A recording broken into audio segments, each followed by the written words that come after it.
Martinez পরবর্তী match থেকে ছিটকে যাওয়ার পরে অনেকেরই মনে প্রশ্ন উঠেছে যে আর্জেন্টিনার পরবর্তী 2 ম্যাচে গোলবার সামলাবেন কে।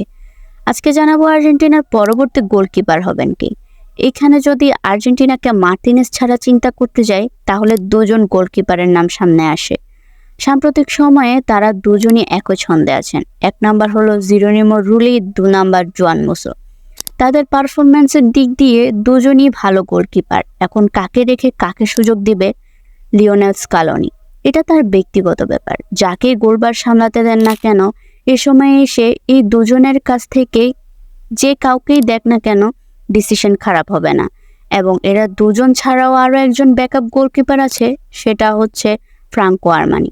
ফ্রাঙ্কো আরমানি আগেই মার্টিনেজের রিপ্লেসমেন্ট হিসেবে খেললেও বর্তমান সময়ে ভালো গোলকিপার থাকায় তিনি তার জায়গা হারিয়েছেন। তবে আর্জেন্টিনার তৃতীয় চয়েস গোলকিপার হিসেবে আছেন জোয়ান মুসো। জোয়ান মুসো হলেন আটলেটিকো মাদ্রিদের দ্বিতীয় চয়েস গোলকিপার, কিন্তু তার পারফরম্যান্স অনুযায়ী সে প্রথম চয়েস গোলকিপার হওয়ার যোগ্যতায় আছে। কিন্তু আটলেটিকো মাদ্রিদের প্রথম গোলকিপার অবলাক, তাই মুসো দ্বিতীয় চয়েস হিসেবে।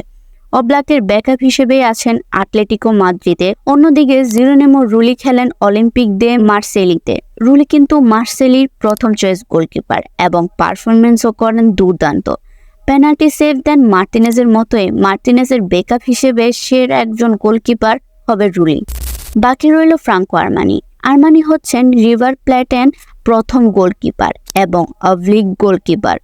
তবে আরমানির বয়স হয়েছে, তাই তাকে স্কালোনি আর তেমন সুযোগ দিবে না।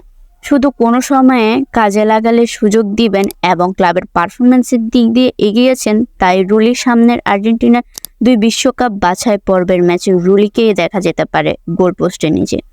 জেরোনিমো রুলি, জোয়ান মুসো, ফ্রাঙ্কো আরমানি, এদের মধ্যে কার পারফরমেন্স আপনার ভালো লাগে এবং পরবর্তী ম্যাচে কাকে সুযোগ দেওয়া উচিত অবশ্যই কমেন্ট করে জানাবেন।